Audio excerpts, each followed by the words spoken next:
Before using the AC, the room temperature will likely be higher than the desired 24 degrees centigrade, potentially causing discomfort, especially in warmer climates.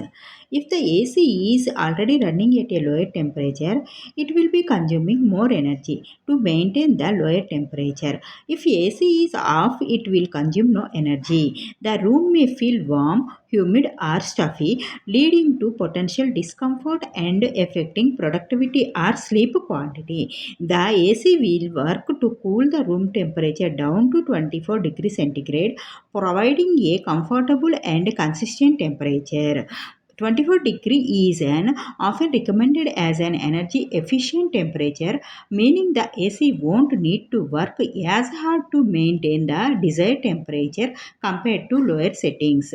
By using a 5-star AC at 24 degrees centigrade, you can save on electricity bill compared to running the AC at lower temperatures, as each degree lower can increase energy consumption by 8%. The 24 degree centigrade setting allows your body to regulate its temperature more naturally, reducing strain on the AC unit and potentially improving overall comfort.